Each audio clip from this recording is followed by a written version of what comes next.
What's up? Dean, Super Performance at the shop. Sean's car's gone. He came other day and picked it up. He's super happy. Weird story. As I was downloading his file and kind of messing around, I noticed the sensors. I don't know if I put that in the video. There's 3 sensors that read low error: coolant temp, fuel pressure, and MAT. MAT was plugged in, coolant temp was plugged in, but I noticed the coolant temp first, so I swapped the sensor, didn't change it. Then I noticed the fuel pressure and the MAT and thought, man, that's really weird. So I called Holly. They said trace the wires back. They tied to the same ground, but they also tied to the grounds of like TPS, IAC, and something else, a couple other things. So I just thought it was kind of weird that just those 3 and not all these sensors were acting weird. So I traced the wires back, everything continuityed out, ohmed out, all that good stuff. And for the life of me, I couldn't figure it out. And I just thought, man, this is really weird, you know? So I said, let me go ahead and download his file so I have it to start. And as I did that, the lights on the ECU went out. And I thought, that's weird. So I checked all the powers, the grounds, everything was good. Couldn't figure it out. He showed up mid me looking through and finding cut wires in the harness for 12 volt out to the crank and cam sensor. And I just realized that it was butchered prior to me getting my hands on it. So we kind of went over the car. He was super happy with the car, the cage and the tub work and all that stuff. So that makes me feel good that he's super happy. So I ended up grabbing the ECU out of my truck, my S10, plugging it into his car. Thankfully, I was able to actually download his file, so I just reloaded his file into my ECU, and the coolant temp sensor read, the fuel pressure showed 0. Yeah, I believe it was 0, or it might have read low error because that one's not plugged in, but the MAT read. And the car fired right up. And I thought, well, it didn't fire up. It was kind of puking fuel for the startup. So we unplugged the coolant temp sensor and the car fired right up. So plugged the coolant temp sensor back in. I played it with the fuel table a little bit, try and get it, ballpark it. But so I got to exchange the ECU. So I have an ECU for my truck. Not a big deal. We'll get that taken care of. But today, we had other things going on. It's been crazy. Tomorrow I leave to go to Corvette Museum in Bowling Green for the Holley Gauntlet class. So remember, if you do need Holley tuning or Holley products, you can contact us, email me, leave a comment. We tune cars at the track, tune cars remotely all the time. Hit us up. But today I came in gung-ho Bobby's car. You notice the motor's sitting lower and pretty level. It's really hard to do on this car because nothing is level. So I tried to go off of the strut and the valve cover and kind of the cowl pretty much, because this front end was welded on just a hair off. The K-member's right, but the front end's a hair off. So I cut this tube. I actually drilled this tube and cut it out of the K-member right behind the steering rack. It actually went from here to here and fit his oil pan. I got to trim this side a little bit more, but I am going to bend the tube to come across, maybe come flat a little bit. I'm not really sure, but maybe like kind of like a wheelie tube or something, and I may gusset it up to the frame. We'll see how that works out. But my compressor just turned on, so let me go shut that off. Hold on.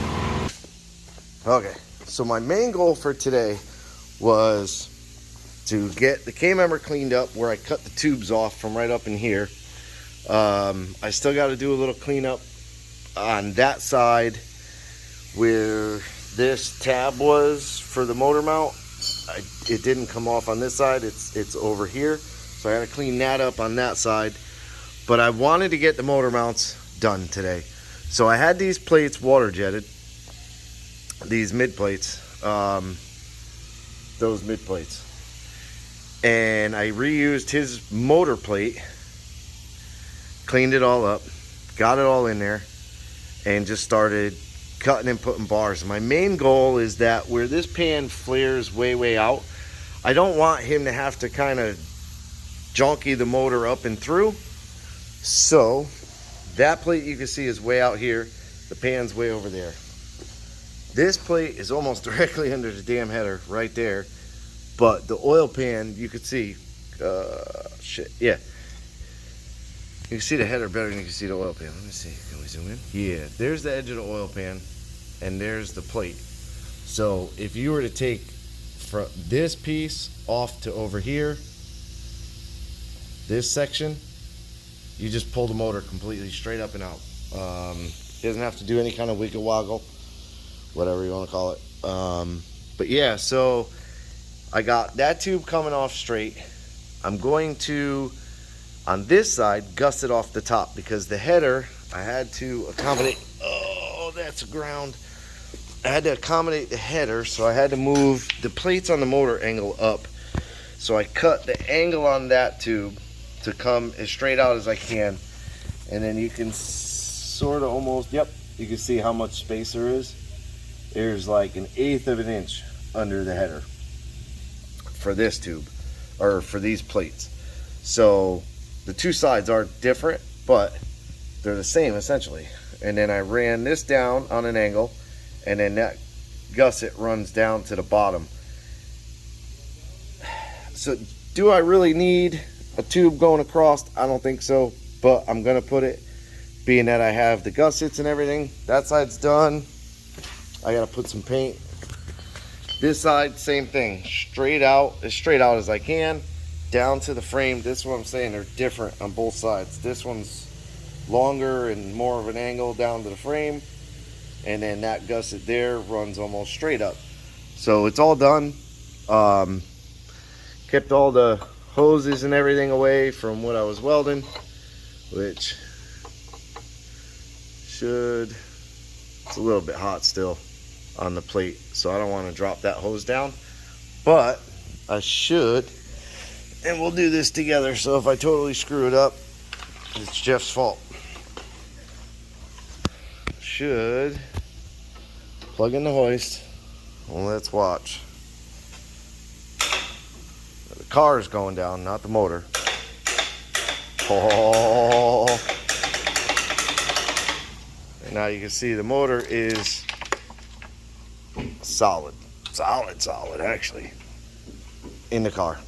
So I'll take the chains off, lift the gantry up, motor's mounted, it's done. I just gotta paint it, paint the brackets. I should make him paint it. Yeah, you know what, I'm gonna make you paint it, Bobby. I also put the steering column back on the rack. Get off of me. Steering column back on the rack. The bolt is kind of pushed in. I gotta tighten that. I got the steering column bolts. I did better washers on both sides, so they're bigger and they grab more of the bushing and hold it. That's all tightened in. So technically I could strap the transmission, put it up in the air, and build a cross member, and that is my goal because I have a damn jack holding it up right now. So tomorrow I'm going to come in, strap the transmission up, get the car up in the air, build the transmission cross member, and finish cleaning up. There's that little tab right there. So clean that up, clean that tube up. I don't know what happened. I just looked at the receipt, and I did order 1 1/4 inch die, but what they sent was 1 1/8 inch. I unfortunately don't have 1 1/8 inch tubing.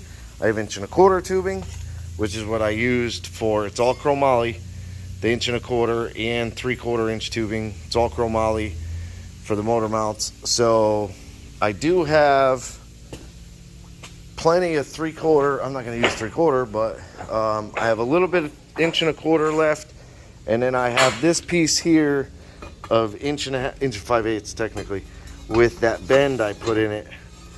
So I may use that for the transmission cross member.